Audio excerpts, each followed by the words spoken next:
अस्सलामुअलैकुम। Chapter number 6 और topic है हमारा 6.6.2 रिप्रोडक्शन इन बैक्टीरिया। बैक्टीरिया में रिप्रोडक्शन का अमल एसेक्सुअल तरीके से होता है, जबकि बाज़ औक़ात बैक्टीरिया जेनेटिक रिकॉम्बिनेशन का मुज़ाहरा भी करते हैं। बैक्टीरिया में एसेक्सुअल रिप्रोडक्शन मंदरजा ज़ैल तरीक़ों से हो सकती है।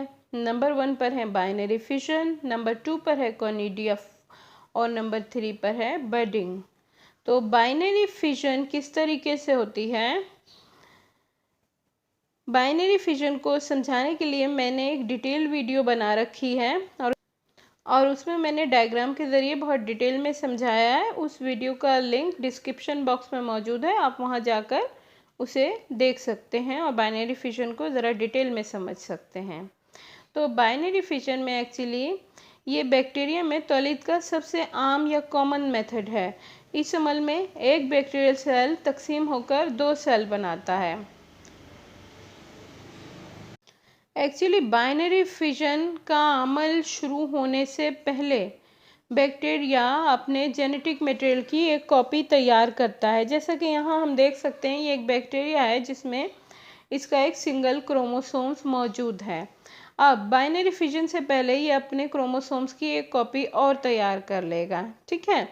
लिहाजा एक सेल में जेनेटिक मटेरियल की 2 कॉपीज़ मौजूद होती हैं, जो कि बग़ैर किसी स्पिंडल फॉर्मेशन के अपोजिट पोल्स पर मूव कर जाती हैं। यानी यहाँ पर कोई ऐसी धागे वगैरह नहीं होते हैं जिनसे बंद कर और खींच कर ये अपोजिट पोल पर जाएं। अब ये कॉपीज़ दोनों अलग अलग पोल्स पर चली जाती हैं। साथ ही बैक्टीरियल सेल में एक आर्जी रुकावट या सेप्टम, ट्रांसवर्स सेप्टम जाहिर होने लगता है या बन जाता है, जैसे कि आप डायग्राम में देख सकते हो। और इस तरह क्लेवेज के ज़रिए बैक्टीरिया 2 अदर डॉटर सेल्स में तकसीम हो जाता है। बाइनरी फिशन एक इंतहाई तेज़ी से होने वाला अमल है और इस अमल के ज़रिए हर 20 से 30 मिनट के वक्फे के बाद बैक्टीरियल सेल्स तकसीम होते रहते हैं।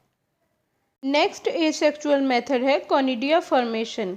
फंजाई की तरह फिलामेंटस बैक्टीरिया में भी कॉनिडिया की फॉर्मेशन होती है। इसकी मिसाल स्ट्रेप्टोमाइसीस नामी बैक्टीरियाज हैं, जो कि कॉनिडिया फॉर्मेशन करते हैं। कॉनिडिया फॉर्मेशन के वक्त फिलामेंट की टिप का एक हिस्सा एक सेप्टम के ज़रिए अलग हो जाता है, इस तरह से।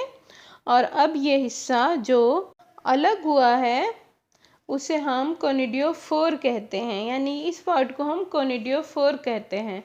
और इस पर छोटे छोटे गोल गोल इज्साम बनते हैं जो कॉनिडिया कहलाते हैं। यानी ये इस तरह से छोटे छोटे गोल गोल इज्साम या बॉडीज़ बनती हैं और ये कॉनिडिया कहलाती हैं। और ये कॉनिडिया चेन लाइक मैनर्स में एक दूसरे से जुड़े रहते हैं यहाँ तक कि मैच्योर हो जाएं, और मैच्योर होने के बाद ये अपने पेरेंट बैक्टीरिया से अलग होकर हवा के ज़रिए बिखर जाते हैं और किसी भी सुइटेबल मीडियम या सबस्ट्रेटम को ढूंढकर उस पर जर्मिनेट करते हैं और नए बैक्टीरिया बनाते हैं।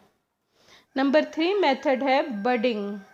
बडिंग का अमल साइनोबैक्टीरिया और प्लैंकोमाइसिटीज के कुछ मेम्ब्रान में होता है। बडिंग के दौरान बैक्टीरियल सेल के एक साइड पर एक उभार सा जाहिर होता है, जैसा कि इस डायग्राम में नज़र आ रहा है।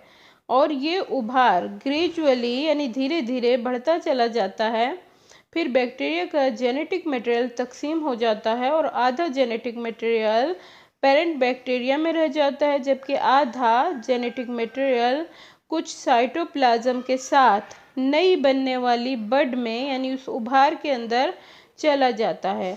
और फिर ये बड एक्चुअली एक पार्टीशन वॉल के ज़रिए अलग हो जाती है और अपने पेरेंट बैक्टीरिया से अलग होकर ये नए बैक्टीरिया की तश्कील करती है। इसकी जो एग्जाम्पल हैं उनके अंदर है रोडोमाइक्रोबियम वेनिलिया और हाइफोमाइक्रोबियम वुल्गैरी बैक्टीरिया।